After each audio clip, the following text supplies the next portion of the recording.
heal herself. She has a strong desire to help others heal themselves. She believes that health and happiness are intimately connected. Staying true to the adage, we don't follow our knowledge, we follow our habits. She focuses on improving daily habits, nutrition, and mental awareness. She believes that this will improve our overall wellness and possibly decrease medications and long term illnesses. Kamna is a wife, a mother of three, an avid hiker, and a local community member. Kamna, you have the floor. Thank you. Do I need to do the spotlight? I'm doing it for you. Oh, okay, perfect. I don't have to do anything.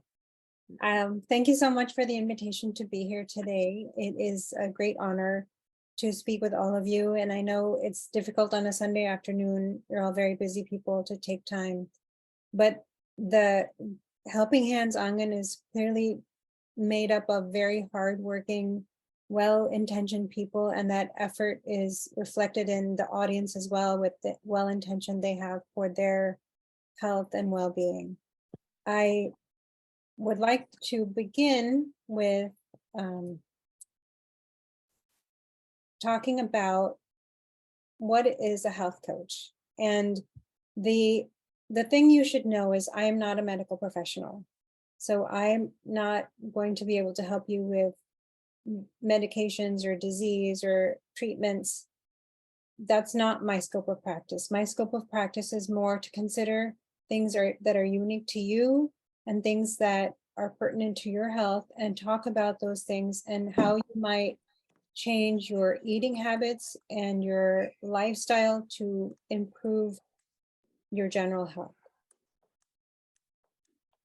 So I wanted to tell you how I got started on this journey, and I hope this resonates with you on some level. But so when I was a child, my mom thought I was always trying to get out of going to school because I very often complained about having stomach aches.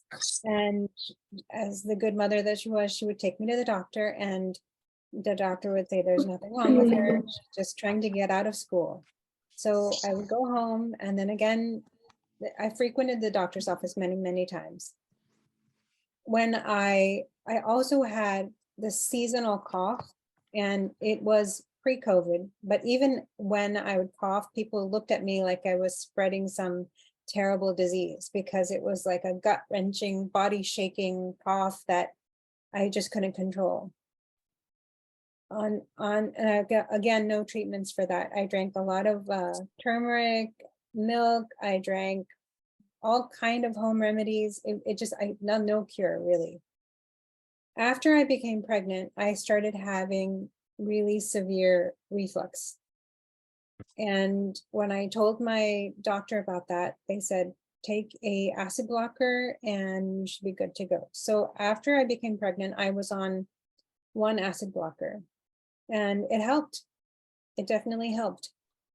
But then even in subsequent pregnancies, I was still taking a lot of Tums and a lot of acid. I added a second acid blocker, acid reducer medication. So I was on a lot of things. And I believe personally, I don't have any medical data to back me up, but I believe that all the Tums and Rolaids I was eating caused me to have a kidney stone.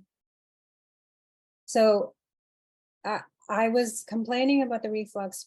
They just kept putting me on more medications. It would help for a little bit, but I would still have symptoms. On top of that, for most of my life, I probably had very severe constipation. And I'm sorry if this is too much information, but it's relevant to the story. So I would, and when I mean constipation, I mean like 7 days of not clearing my bowels. And when you don't clear your bowels, there are a lot of other things, negative things that happen, which is bloating, discomfort, just general not feeling well, and all the toxins are still in your body that should be removed.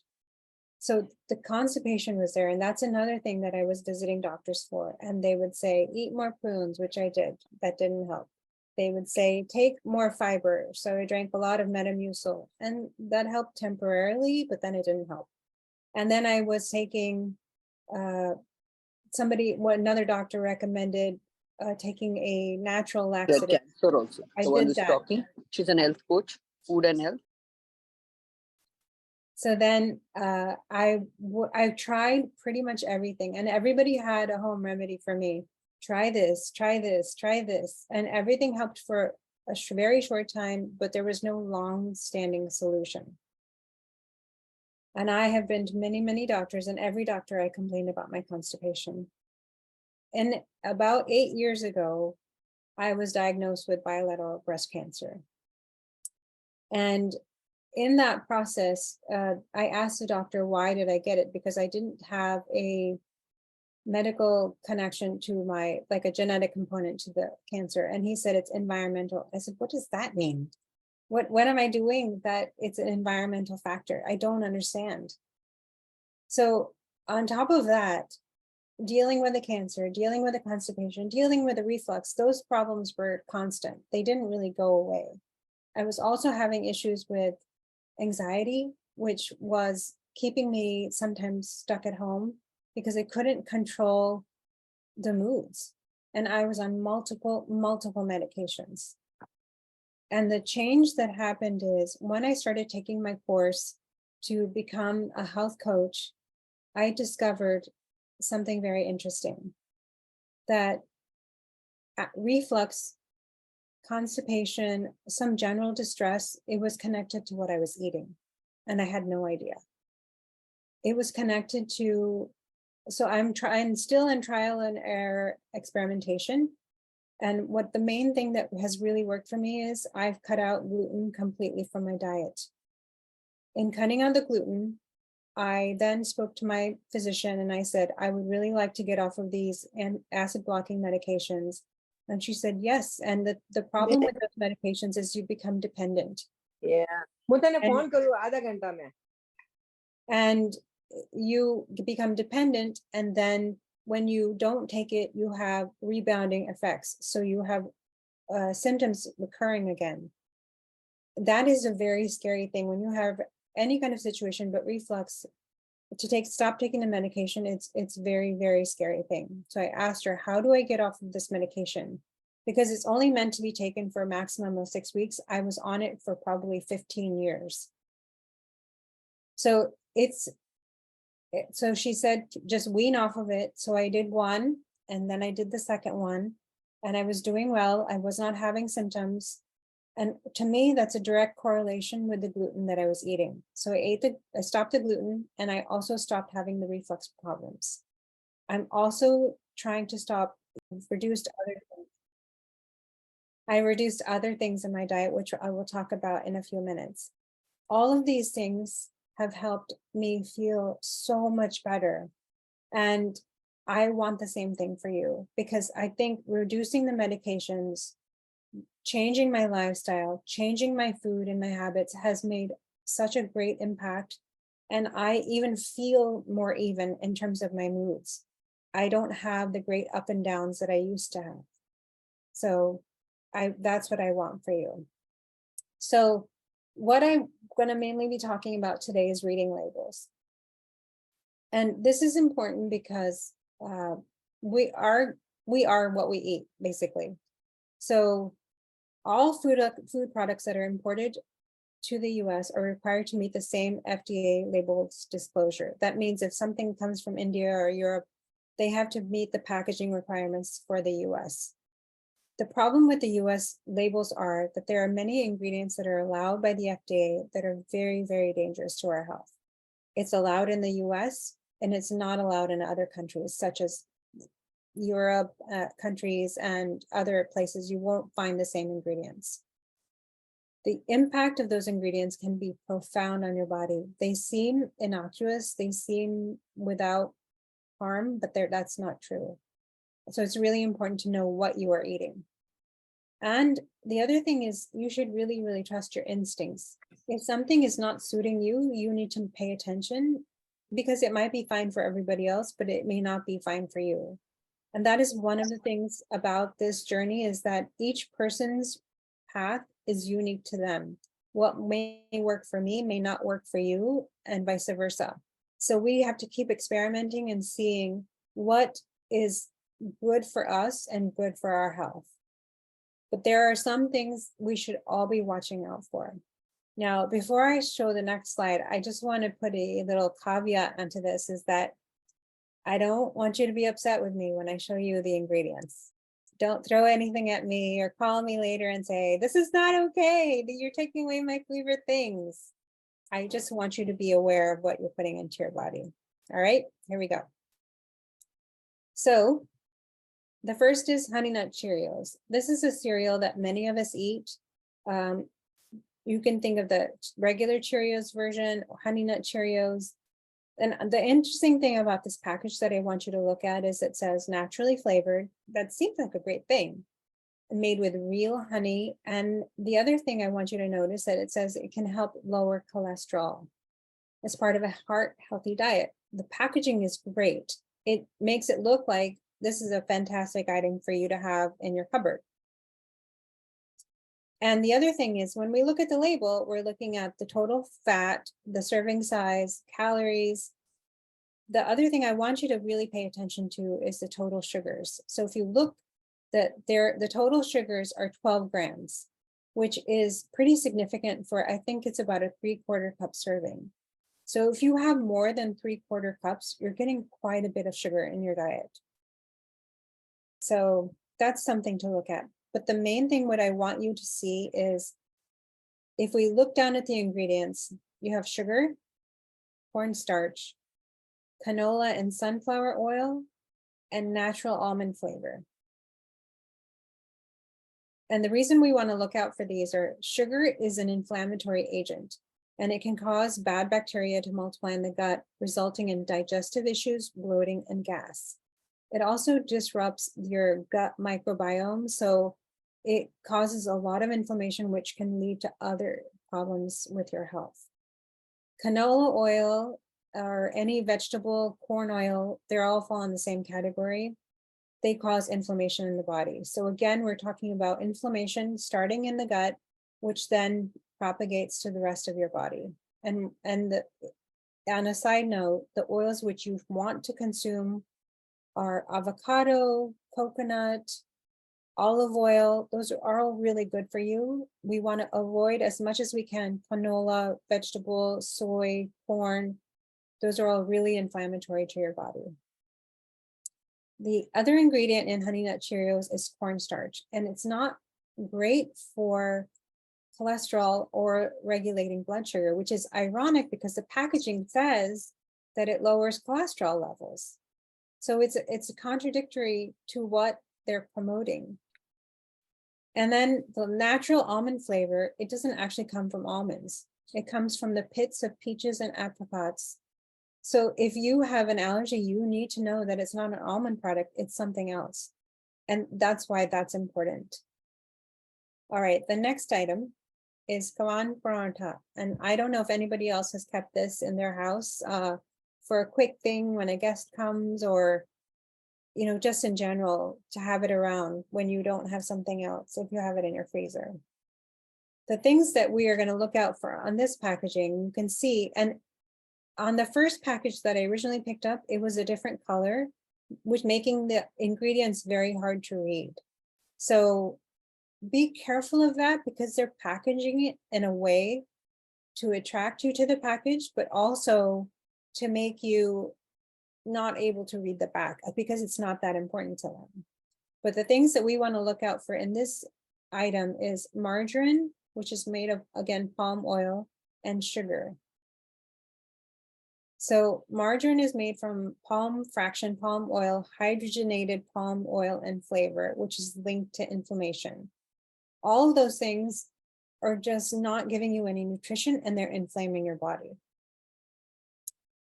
The natural flavors, this is a really key thing that as soon as you start reading labels, you're going to see this everywhere.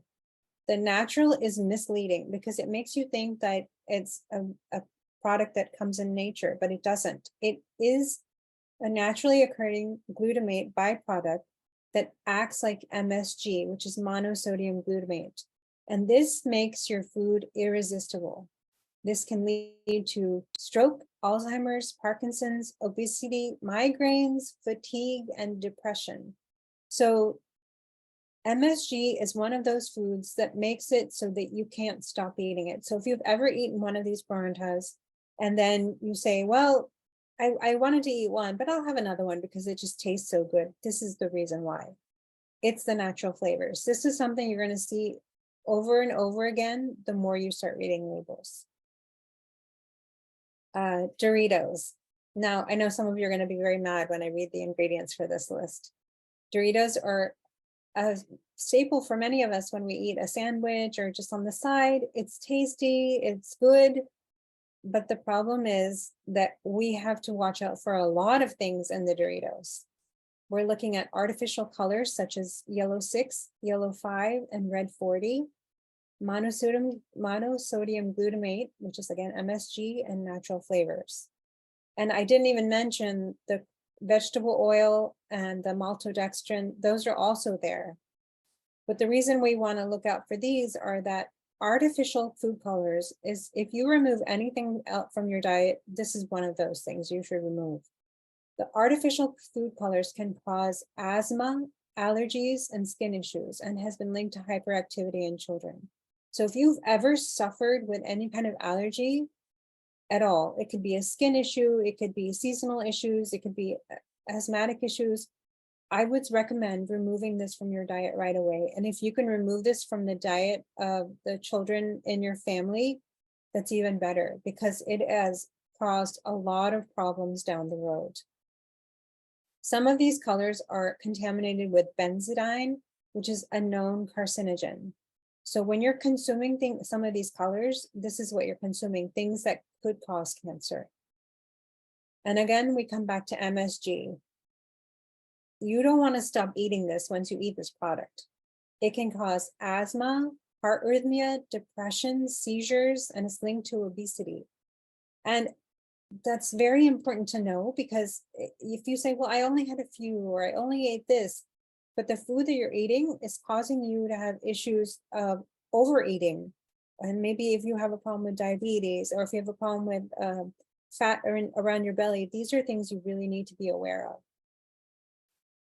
And I just want to mention also with the food colors is they're marketed towards children particularly. And if you see some of the packaging and some of the items like goldfish crackers or cupcakes that are bright colored items, kids want to eat them because they look beautiful. And that is part of the problem. They have marketed it such a way that you want to eat it, but really it's causing you a lot of problems down the road. And the other thing you need to know about the artificial food colors is that it is allowed in the US, but it's not allowed in Europe. And you have to ask yourself, what is the difference? Why is the European market not allowing food colors in their products, but we have them in the US? That's a question to ask, why it's not okay. So I picked this because we often think a granola bar is a good source of protein. If you look, it has 6 grams of protein, only 5 grams of sugar. Almonds, great item, right? It's harmless. But if you look at the back, it's only 180 calories, only 15 grams of fat, so it's pretty high in fat, 7 grams of fiber, and then sugar I can't read, but total sugars is 5 grams, including the added sugar. So if you're looking at the ingredients, you're looking at palm kernel oil, sugar, glucose syrup, and again, we come back to natural flavors. You're going to see that quite often over and over. The palm kernel oil we've talked about, it's high in saturated fat, which is linked to heart disease. So when you consume those oils, the vegetable, corn, canola, they're all in this category, which are connected to heart disease. Sugar, again, it's inflammatory to your gut, and we want to try to avoid it as much as possible. Glucose syrup, it's a concentrated source of sugar and calories, very similar to high fructose corn syrup, which is probably one of the worst things you can eat. And natural flavors, it's again designed to make you eat more, and it's linked to diseases, which we talked about. So this kind bar, which you think as a healthy option, is really not such a healthy option. Soan papri. If you've ever gone to the Indian store and you bought this either to give to somebody or to have it for your guests at home, it's not the worst item. I tried to do sort of an overview of things we might have in our house. So this is made with almonds and pistachios. What could be wrong with that, right? And it tastes good, but it has sugar and vegetable oil. So it doesn't have too many bad ingredients, but these are some of the very, very inflammatory things that you want to watch out for. Okay, this is a candy that I know many of us like. It's a Reese's peanut butter cup. It has peanut butter and chocolate, and you think it's simple, not harm at all. But the problem is it has lecithin and TBHQ, in addition to the sugar and other things in there. So why is this important? Lecithin can cause an allergic reaction to those allergic to eggs or soy. And that's important to know if you have an allergy. The TBHQ is a really, we don't know what it is when we read that in label, but it can cause harm to the immune system and increase the risk of allergies, causing liver enlargement, neurotoxic effects, convulsions, and paralysis in laboratory animals. So you can see that they just put it on there like it's nothing, and we read it and we don't know what it is, so we consume it. But if we're having health issues related to the things we're consuming, this is a really big problem. Light and Fit Greek yogurt. This is on the packaging, 80 calories, 12 grams of protein, and it's Greek yogurt, so what can be wrong with this? But so the thing we're going to need to watch out for are natural and artificial flavors. See, we're coming back to that again. Carmine, sucralose, potassium sorbate, and bioengineered foods. And if you look at this label, right clearly on the package, it says contains bioengineered food ingredients. That's also something we want to watch out for. So the reason why is that natural and artificial flavors, we've talked about this already, is that it can cause stroke, Alzheimer's, Parkinson's, obesity, migraines, fatigue, and depression. Why do we want to put that into our body? Carmine, if you're a vegetarian, you need to know this. It is a red pigment or dye derived from insects native to South America and Mexico that lives as a parasite on a cactus plant. It's used as a colorant in food, cosmetics, and textiles, and it's been associated with severe allergic reactions. When my daughter was small, she had an allergy and she would get severe hives, and we had no idea what it was from. But by process of elimination, we discovered she was allergic to red food dye. And that is in so many of the things we consume, even medication. It's important to know that. Sucralose, which is an artificial sweetener. Now, this is a controversial one because there isn't any definitive studies that saying that sucralose or Splenda is bad for you, but the problem is it's still disrupting your gut microbiome. So you may consume this and you may not gain weight and think, it's fine. It just moves through your body. It may cause you some diarrhea and it doesn't help let you gain weight. But the problem is it also slows down your metabolism, but it also makes you crave more. So that if you eat Splenda can be up to 300 times sweeter than regular sugar.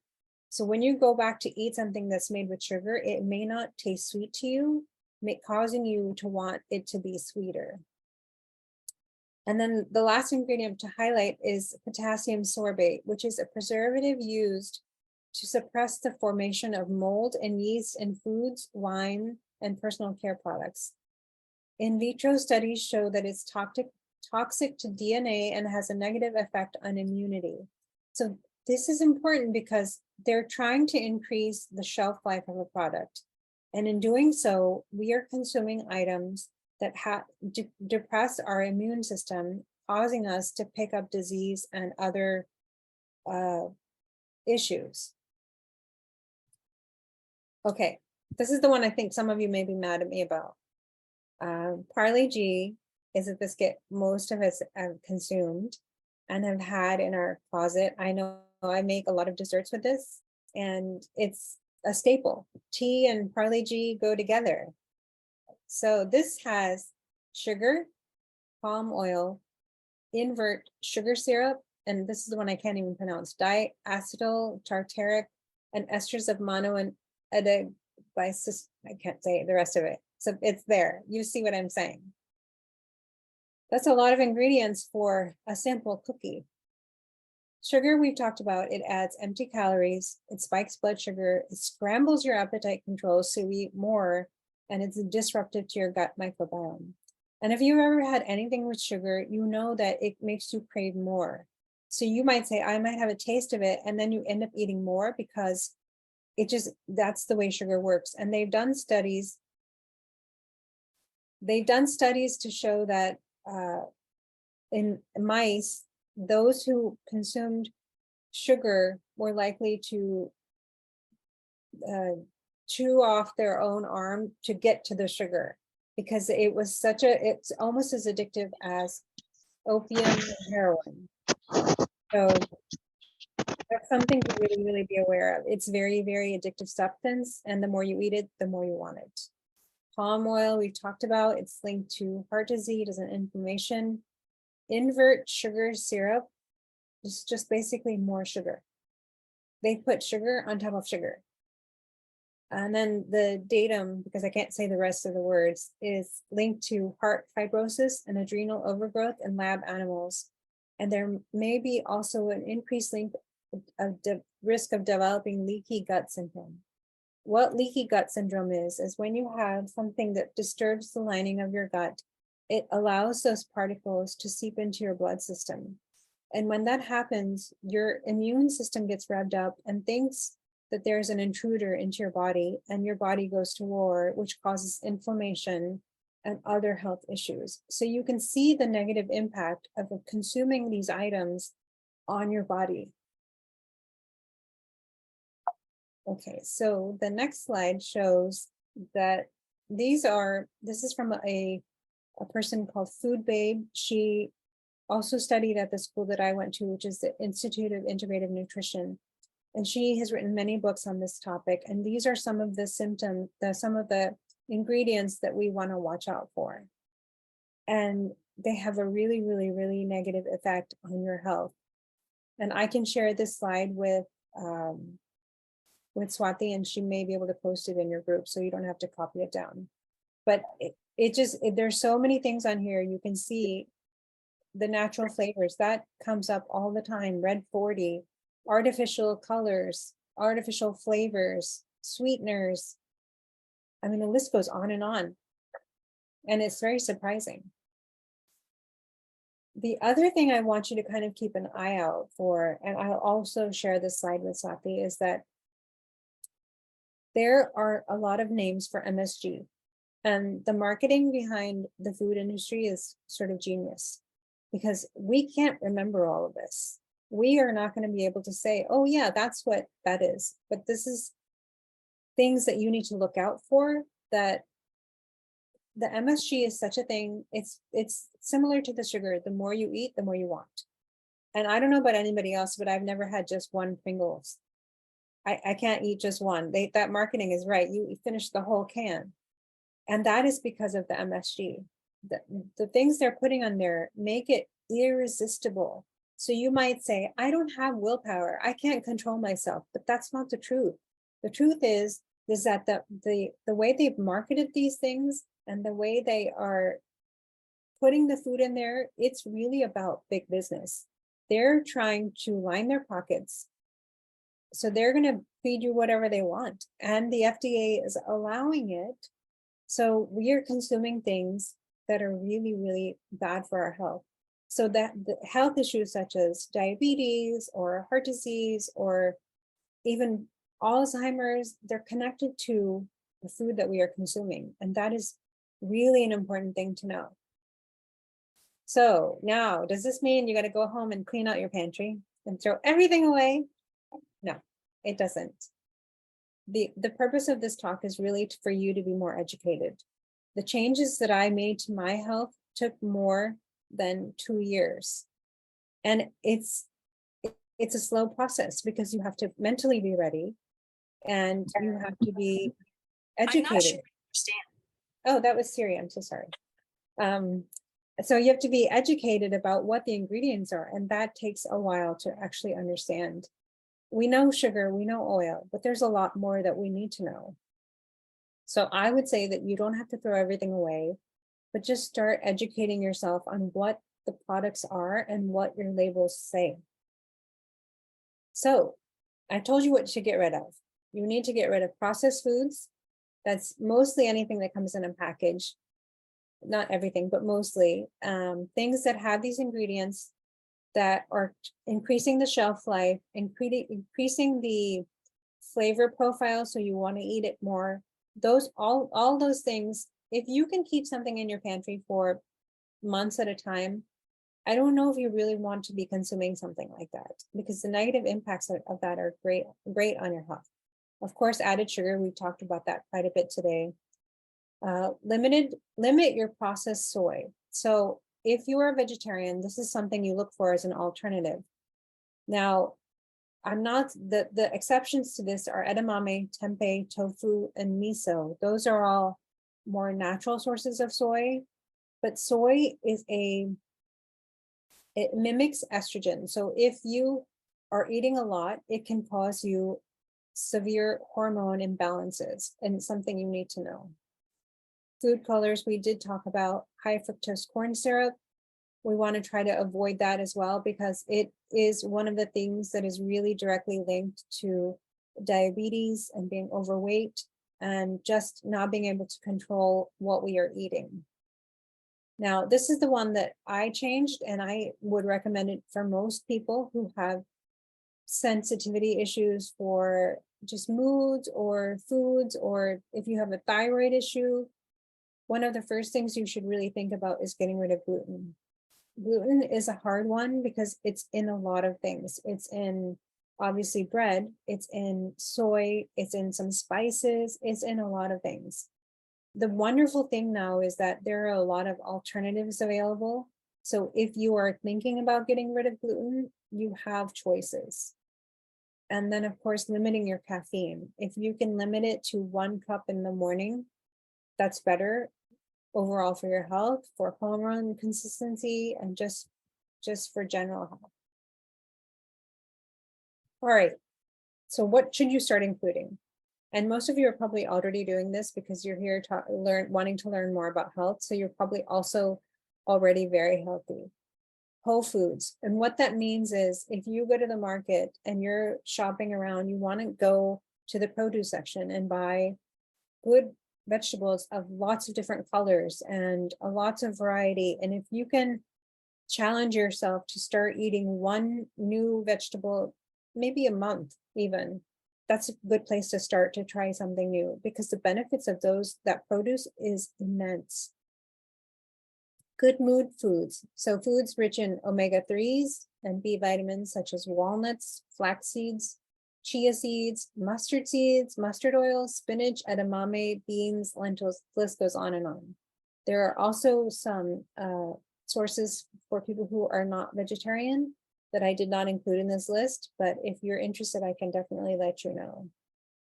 Now, this one is controversial because you're going to hear people talking about it on both sides, but try to buy organic as much as possible.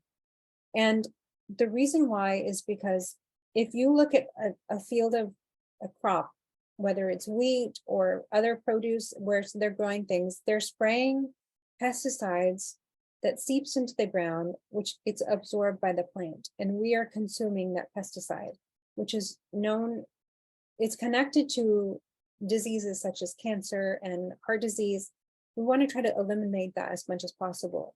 I'm not saying that the organic may not have some level of that, but it's going to be far less because it is regulated by the food industry. So they need to have a good handle on that. And you want to make sure that you look for the label, which says organic, certified organic. Eating fermented foods is also a really good thing for your gut. So you want to make sure that whether it's pickles or if you like idli or dosa or sauerkraut, miso, those are all fermented foods, and those are really, really good for promoting the good bacteria in your gut.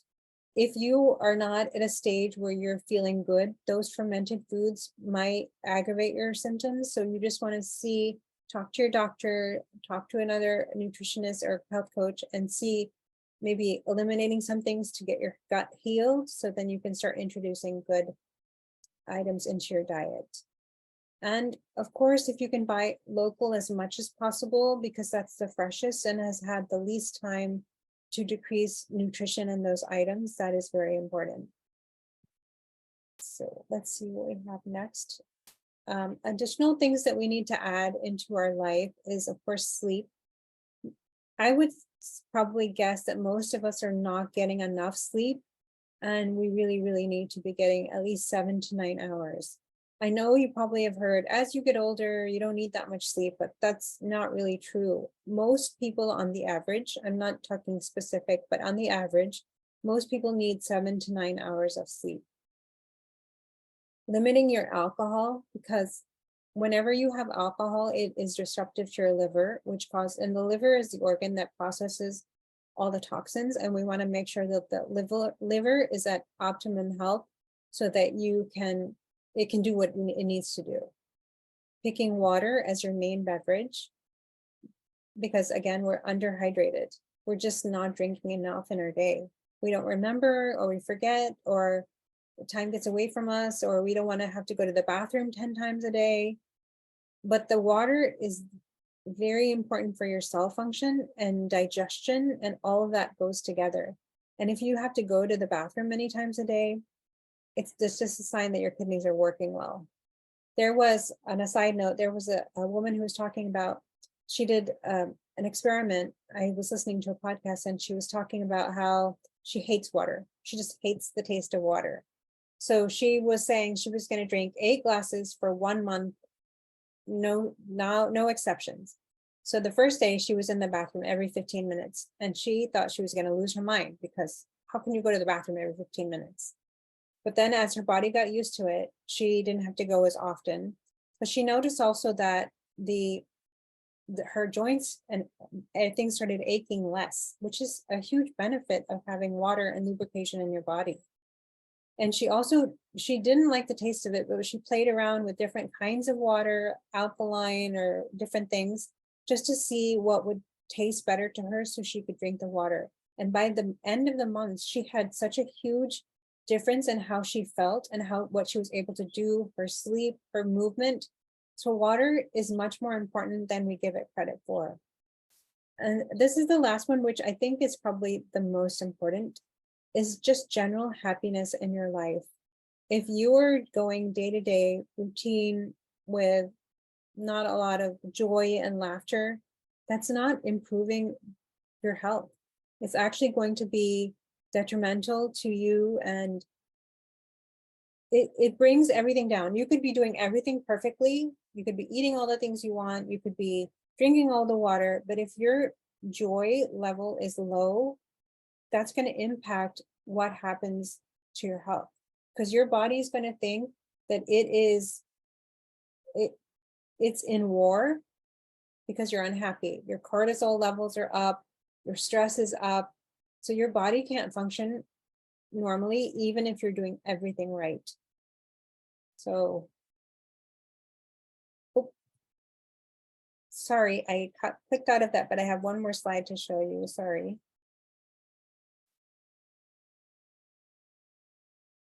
Okay, so where you can find me is, I have a podcast which releases every week, and it's called Wait What? And it is a podcast really about weight and weight issues. And we try different experiments to see what works for us and what doesn't. And we're researching, and it's just, if you like podcasts, I think it's entertaining. I do offer private consultations if you want a one-on-one. I have a group accountability check-in, so goals that you want to reach. It's just a way for you to keep on track. And then we have 2 retreats coming up. The first one is June 25th at the Mayfield Library. And the second one, which is a longer day, it's going to be September 24th at the Hinkley in the Metro Parks. All the information is on my website. It's, which I did not put on here, but it's healthcoachkamna.com. And then you can connect with me on social media as well as my email. So now we are done, I think. Thank you, Kamna. Are you done? Yes, Yeah. thank you. Thank you. Thank you so much. Thank you for a very informative and helpful presentation. And I think you've given us so much valuable information about what to look for on a food label, you know. And I'm sure I speak for everyone when I say that we will be taking a lot of your ideas home and follow them. So now our audience must have a lot of questions. So let's go to them. Over to you, Poonam. She's muted, I think. Poonam, you have to unmute yourself.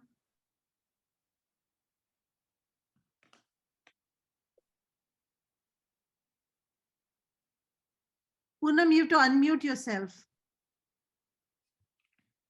You have to unmute yourself. Yes, I did. Oh, okay. Our first question comes to you from, oh, I'm having a, just give me a second. I don't know what's doing it. Anyway, our first question is from Kokila Patel, and she would like to know, how about Greek yogurt? How good or bad is it? So if you can tolerate dairy, then Greek yogurt is a really good source, especially if you eat the non-fat, non-sweetened yogurt, because it's mainly milk and cultures. So I would say that's a great item to include. Our next, I'm sorry, Mike. Okay. Our next question is from Swati Desai, and she wants to know, I see a lot of calcium sulfate on product labels. Please shed some light on that. That is something I'll have to look up really quick, but maybe you can move to the next question and I can come back to that. Okay. And now the next person would like to ask you a little bit about fructose.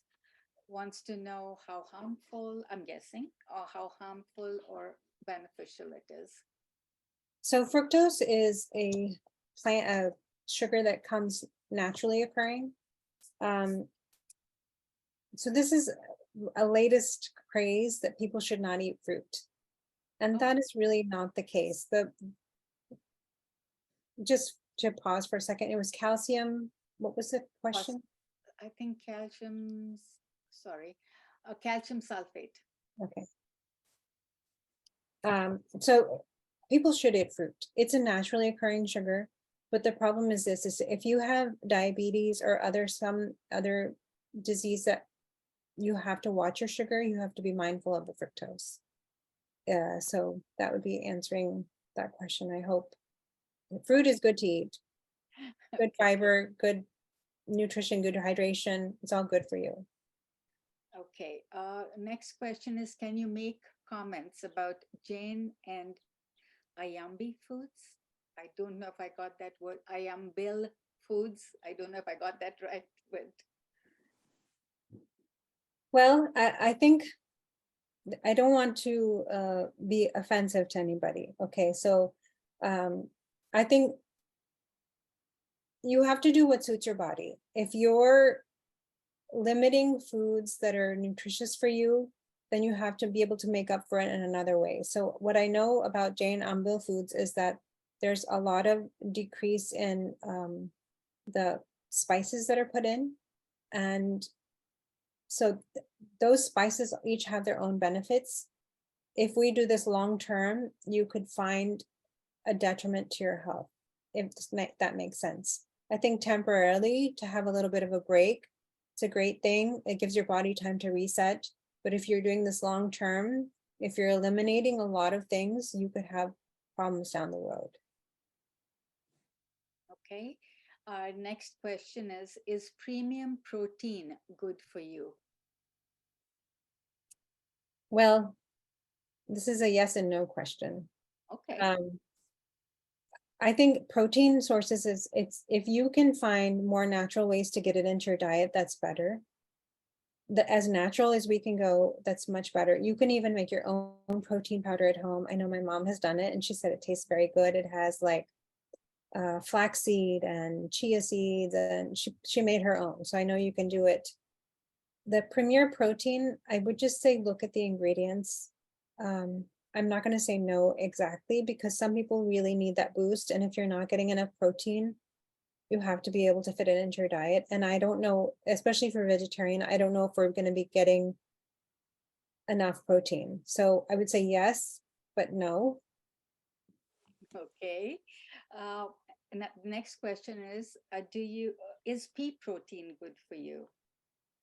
Yeah, pea protein is a natural source of protein and it's made from peas, which I always thought peas were sort of a useless vegetable, but it's not true. Peas have protein, so it's a good thing when you make like poha or you make a sabji, then you put peas in it. It's adding the protein content. Okay. Then for vegetarians, what is the best protein and how many grams a day is good? I knew this question was going to come up. You're ready for it. Protein is a hot topic right now. So what the measurement is 0.7 times your goal body weight. And that would be grams of protein that you want to consume in a day. So if a person is 150 pounds, help me with the math here. So times 0.7 is That's okay. They can do the math. 105 grams. Is that right? Yeah. Oh, I did math. Wow. Oh, right. So it's 105 grams of protein you want to be consuming. But if there's any nephrologists, they would say be careful of high levels of protein. But this is the number that I've heard. And I just want to caution, it is an individual thing. If you have kidney issues, if you have any of those kind of symptoms, you should be careful of the protein you're consuming. Some good vegetarian sources are a lot of the dark leafy greens, chia seeds, flax seeds. You're going to see these foods repeating over and over again. They're the good mood foods. They're good, high in omega-3s. They're also high in protein. Even some vegetables like sweet potatoes, they are good in protein. So a lot of vegetables are pretty good in protein already. In addition to, if you put sunflower seeds, any of the seeds are definitely good. Nuts are good addition. Okay. What is your opinion of using agave, jaggery, or honey as sweetness as an alternative to regular sugar? So I like jaggery and honey because they're naturally occurring. The benefit of using jaggery is it is like sugar. So you're going to get the same bump in blood sugar levels in your body, but there's also nutritional qualities in the jaggery that are stripped away from white processed sugar. So if you're consuming white processed sugar, that has really no nutritional value that the jaggery does. Honey is the same. It's a naturally occurring item that is it could be beneficial because of the naturally, especially if it's local. The agave, I think, is a little bit more processed, but that would be something to look at and see the label of. I think it's better, but it's still, all three of these are gonna, when you have any sweeteners, it's gonna bump your blood sugar level. So it's gonna make you want to eat sweeter things, but we all need that little bit of sweetness. So it's a good alternative. Monk fruit also is a good one, if you like that. How much of chia, hemp, and flax seeds can we eat? Is it okay to cook it with oats, or should the oats be cooked first and then these seeds to be added? Similarly, how many nuts per day can we eat? It's the same person. So I think chia and hemp and flax seeds, you don't need to eat too many. I think in the hemp seeds, 2 tablespoons has about 10 grams of protein. These are also high in fiber. So if you eat a lot of them, you may have digestive issues and be frequenting the bathroom for other issues. So just to see what suits your body. If you feel like you can eat it, I put it in my salad. Chia seeds can be eaten raw. It's not a problem. Same thing for flax seeds. We eat them I know they put them in a lot of breads and other things. If you are cooking oats and you're putting these in there, you can cook them at the same time. It's fine because they can be eaten raw, so it's not an issue.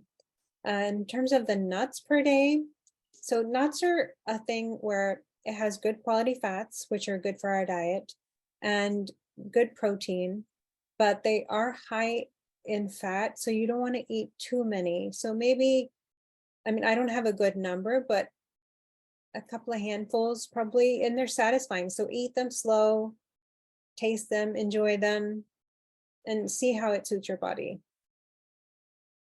Okay, the next one asks, can you talk about gluten-free products that are available in the market?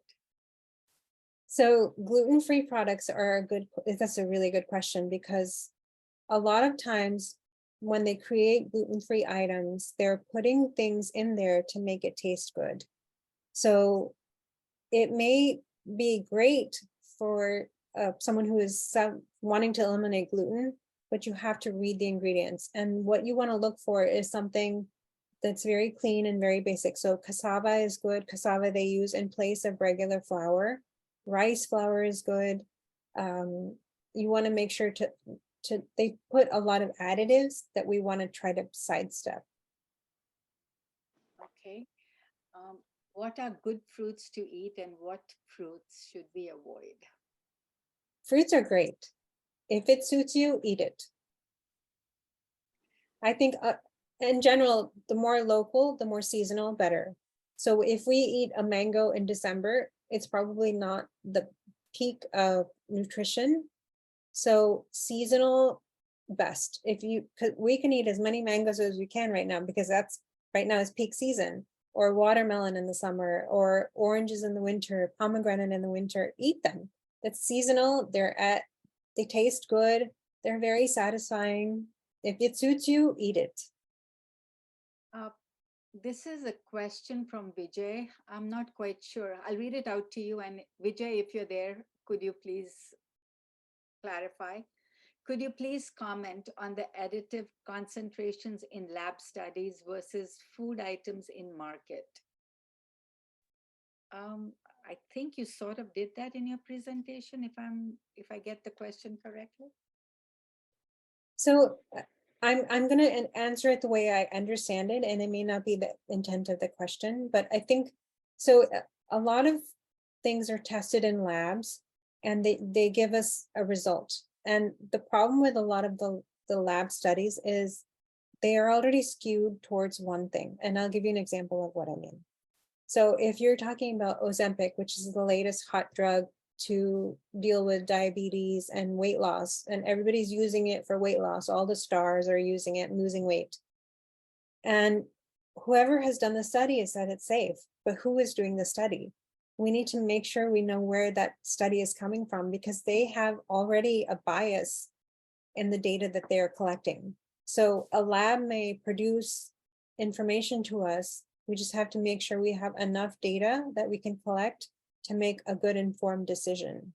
So I would say the food coloring, we have a lot of data for that. The sugar, there's been many studies on that. If you see, I think recently there was a study, eventually found out it was funded by Pepsi or Coke, that sugar is great. It's fine, no issue. It's funded by soda industry. So you have to be aware of where that information is coming from. So I would say we have good common sense. We know what's wrong and right for our own body. We need to trust that. Next question. What kind of fasting is beneficial to your health? So this is a good question. I think fasting can be really beneficial to your health. Your body gets a break, and sometimes it needs that, especially if you've had a weekend. Let's say you went to a wedding over the weekend and you ate lots of fried foods and maybe had a few drinks and you did a lot of sweets and you ate everything. If you fast during that week, it gives your body a chance to reset.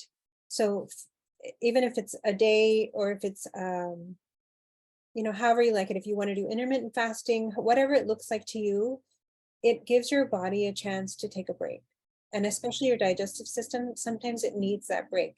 If you say, for example, if we're talking about intermittent fasting, if you say, I'm going to stop eating at 7 o'clock and you don't go to bed until 10 o'clock, you've given your body 3 hours to say, okay, time to shut the machine down so I can go to sleep. If you eat late at night, your body's saying, oh, I guess we're supposed to be working. So you're going to have a harder time falling asleep. So the benefits of fasting can be great. Again, I will go back to, it has to be suited to your own particular body. Somebody may not do well with fasting, while somebody else might do great. So it's a very individualistic thing. Next question, can ensure and such products cause a fatty liver? I don't know the answer to this. This is, again, another one that I would have to research. I'm writing it down. Okay. This is a comment. One of the viewers wrote, from what I know, the recommended protein per day is 0.8 grams per kilogram of body weight, not pounds. Okay, next question. Are peanuts bad? Are they inflammatory for you? So peanuts are a nut. This is again one of those non-answers, and I'm sorry in advance, but it's a good nut. It's a good protein, but the problem is peanuts are one of those foods that's highly contaminated in the way that it's grown. So you have to see the quality of the item that you're getting. If you buy like a Planters off the shelf, it may be contaminated. So soy, corn, peanuts, those are all very highly, they have a lot of pesticides in the field. So I would say be careful of where you're getting it from, if that makes sense. Okay. Next one. Most MSG products are bad because of bad symptoms. So salt is a good enhancer too. What happens if you do not eat salt at all?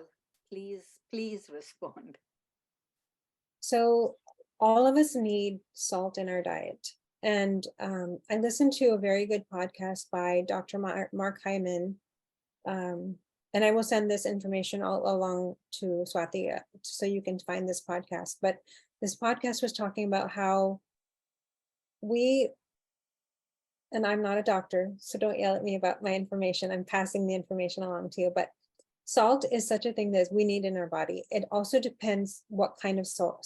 So the regular iodized salt that we buy, the Morton's, that's not good for you because it has a lot of additives in it. It has like the stabilizers and other things to keep the shelf life long. So the salt that you want to buy is like a mineral salt or a more natural occurring salt. Sea salt is okay as long as it's not the kind like the Morton's. So you want to be careful of that. Black salt, I think there's a pink salt. Those are all really good because they're naturally occurring. Salt is important for a lot of function in your body. And when your body doesn't have enough salt, you're going to start craving other things. And it could be that you start craving a lot more sugar because your body is very confused about what it's supposed to have. So that's my short answer for salt. We need salt if you have high blood pressure or if you have other health issues, that kidney issues, you need to be careful. But we all need some level of salt in our diet. Okay. What do you think of eating millet or quinoa? Great. Comments? I think it's great as long as you buy organic. Okay. Poonam, I need to ask a question because I can't go on the No problem. chat Go ahead, chat box. So before you, is tofu a good protein? And my second question is, how come a vegetable oil and canola oil are not good? I thought anything made of vegetables should be good. I'm going to answer your last question first. So vegetable oil is actually not made of vegetables. It's mainly made of soy and corn. They call it vegetable oil. I'm not really sure why, because it doesn't have vegetables in it. And the same thing for canola. So the way they're processed, it's a high burn point for the, and don't quote me on this, but it's a high burn point for the oil, and it's destabilized. So then it causes a lot of bad reactions in your body. Avocado is less processed, or olive oil is less processed. Coconut is less processed. So those are all okay to consume in limited amounts. Okay. The second question was the tofu and the quinoa. I think they're great. Again, I would say if you can buy organic tofu, that's better because that is one of those products that has, you know, the soy has additives. So want to be careful of that. Okay. Thank you. Okay, do have a question. What do you think of frozen foods, Indian as well as American? I think frozen vegetables are fantastic because they're picked at their peak of freshness. So those are fantastic to eat. And especially in Cleveland, we don't necessarily get the best produce in the winter. So frozen produce is a great alternative for us. Frozen foods are a different thing. So if you have a packaged meal that's frozen, I would say if you can try to avoid that, do, because it's full of sodium and sugar and flavor enhancers. So if you can avoid that frozen food, do. I know sometimes we don't have a choice. We're somewhere and we have to pick something. Do the best that you can with the labels that are in front of you. Next question. What should kids eat for fun since they can't eat mostly processed foods that they like? You know, there's a lot of good alternatives now. So for example, I was just reading about this recently. If you wanted something to be blue, there's something called blue spirulina. It causes the food to become blue, but it's a naturally occurring product. There are plenty of organic candies that are being available now. One is Justin's Peanut Butter Cup. So that's an alternative to the Reese's Peanut Butter Cup. And it looks and tastes pretty much the same as the Reese's Peanut Butter Cup. So there are alternatives. You just have to have a little bit of patience to look for them.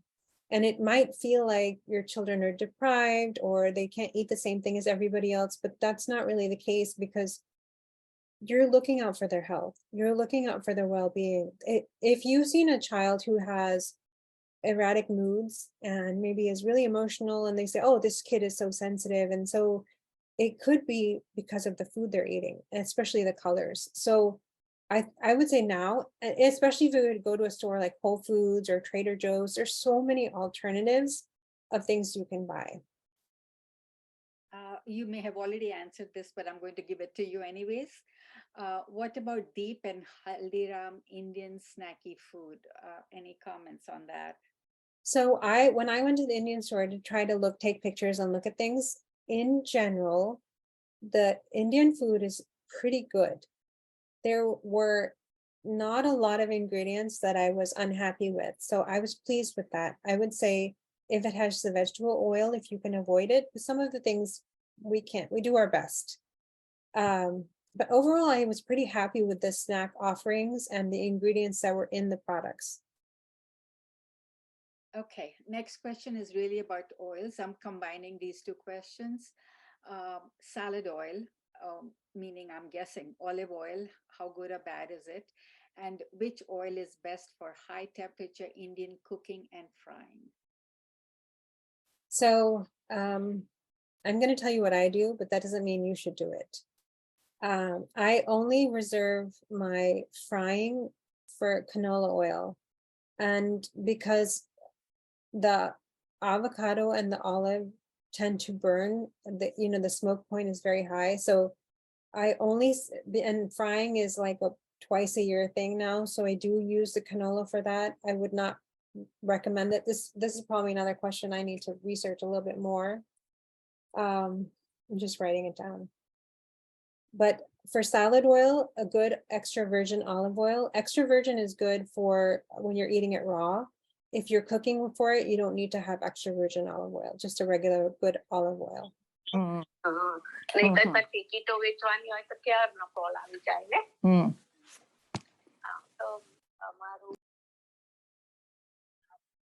I think that was the last question. I have There's one. Kamna, I have one question, Kamna. We talked about salt. So we are taking this Morton salt, iodized salt. And if we go to pink salt or sea salt, those salt does not have any iodine. So what do you do with that? So there are a lot of good foods that are good for iodine. So if you eat seaweed or, because you asked me, all the information went out of my brain.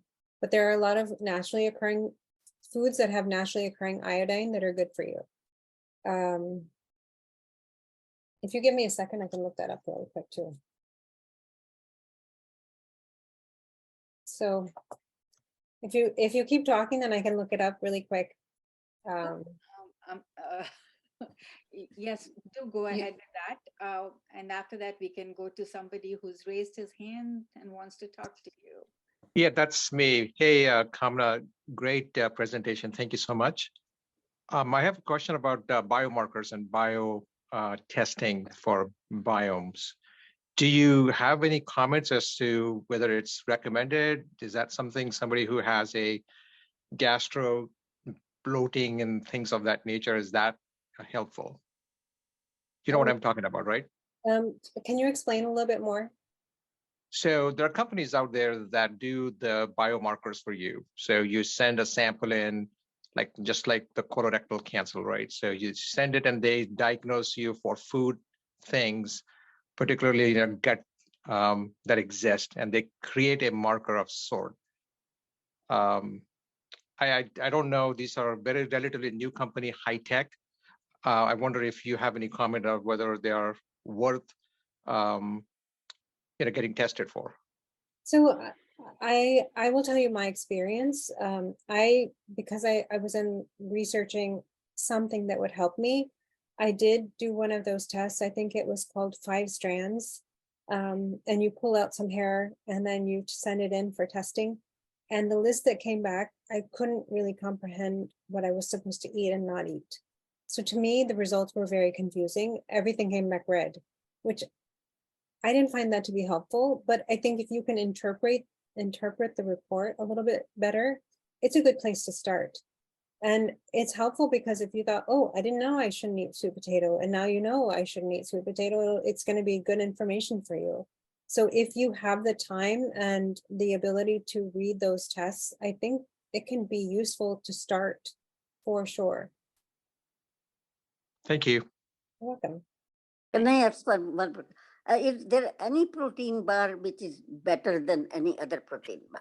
Please give me one, because I can't eat enough protein. I'm a vegetarian and I can't eat too much food. You cannot eat too much protein, or you don't eat enough protein? No, I can't. I get very easily filled with food. They said eat that much fruit, that much vegetable. That's too much to eat. So if I want to eat one protein bar for one meal, which one would you recommend? Well, I don't have a good one to recommend because I did spend 20 minutes one day in the protein bar aisle, and the one I bought, I thought it tasted terrible. So I don't have a good one to recommend, but that's also going on my list. I'm going to send a follow-up email to Swati. She can put it in the group. I don't love the ingredients in protein bars. I think if you can I would prefer you to probably have one of those protein drinks.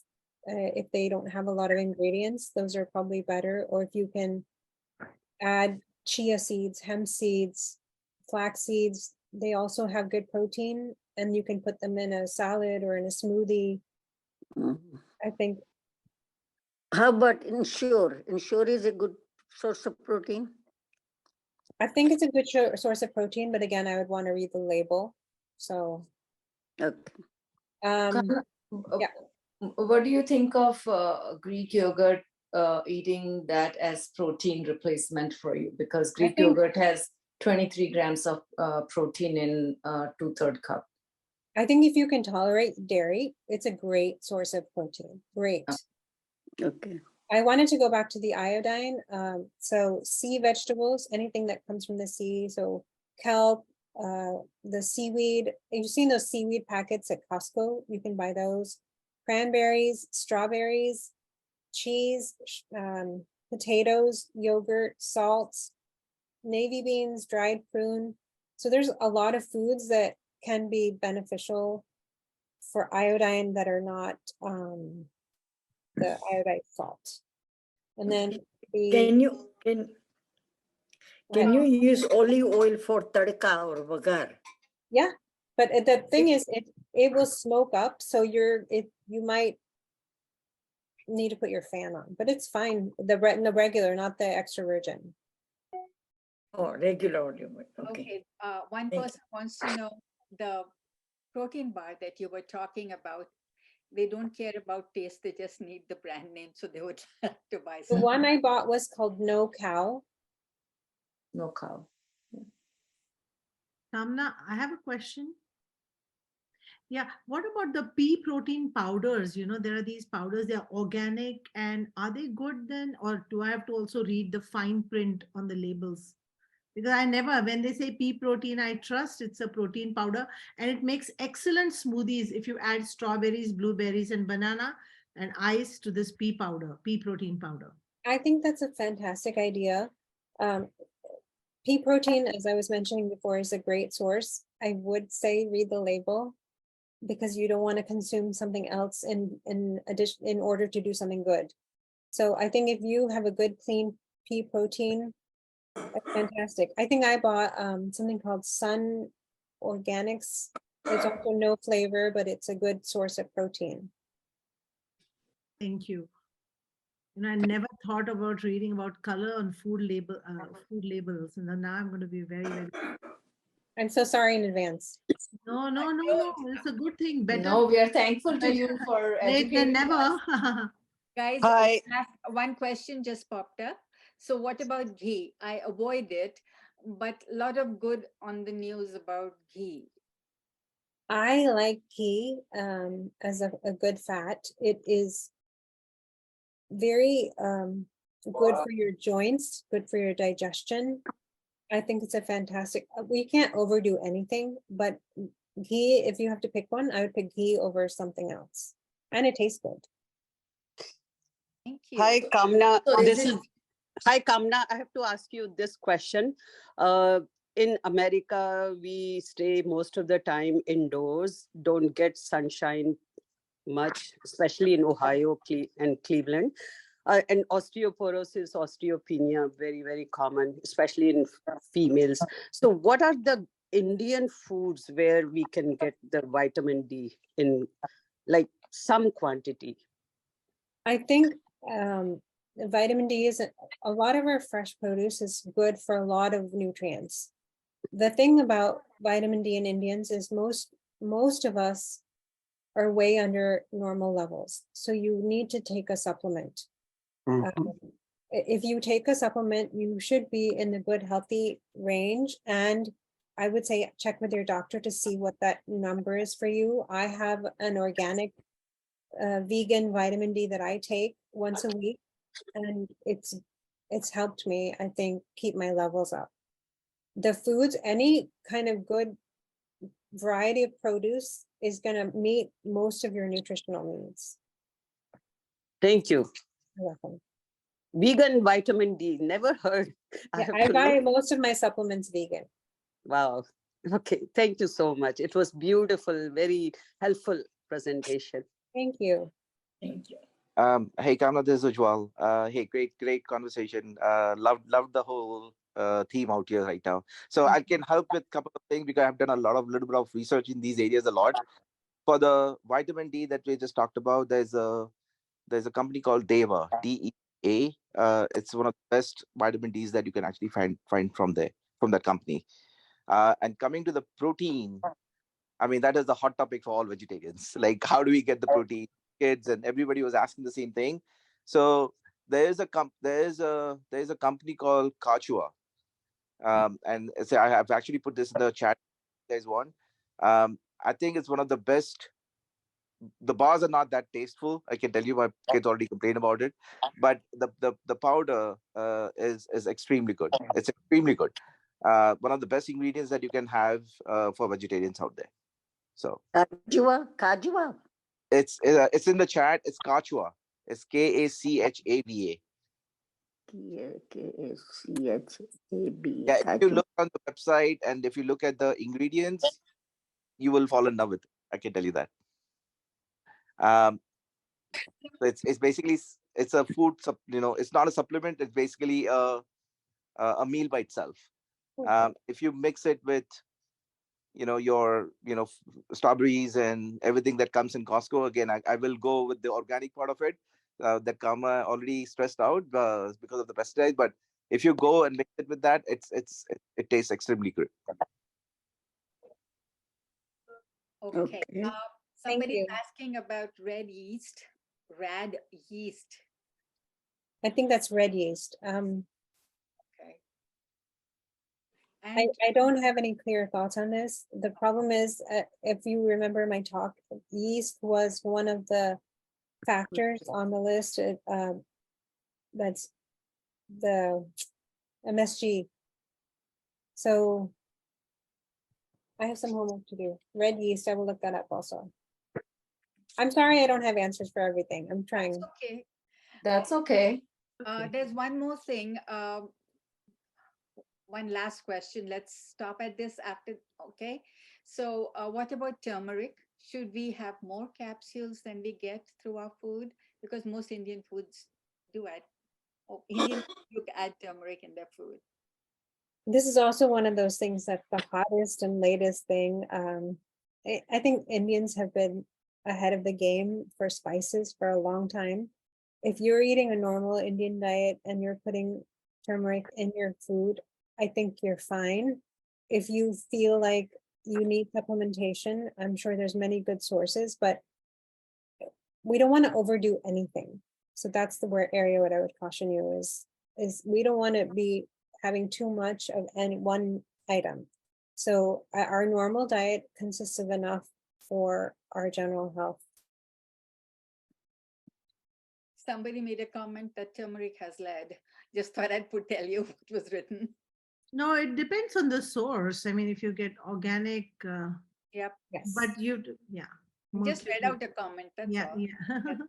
Swati, would you like to do your thank you? I already did, but thank you I'm again, so sorry. Kamna. No. Thanks a lot for a wonderful presentation. We have a lot of information, and I'm sure you'll give us a lot of links and information that all our audience can go and check out. And thank you so much for doing this at a very short notice, and it was excellent. Thank you. And I am sorry for not having all the answers, but I have a list and I will send an email to you so you can send it to the group.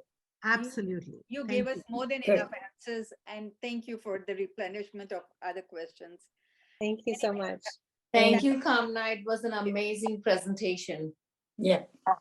Thank you very much. And I hope everyone stays around because Poonam has some things to say about our next Helping Hands Aangan presentations. Okay, thank you all for joining us this afternoon. We have a great lineup of speakers coming up in the next few months. In May, we have Asim Garg speaking on effective use of your electronics such as iPad, computers, iPhones, etc. June brings us a talk on optimal self-care practices by Dr. Maladen Golobic. And July, we have Aaron Singh, who will discuss naturopathy. In September, Acharya Vivekji of Chinmaya Mission talks about mindful meditation. In October, Dr. Asim Roy speaks on sleep disorders. Do join us for all our presentations on these varied topics in the upcoming months. Thank you for your time and good afternoon. Thank you. Thank you.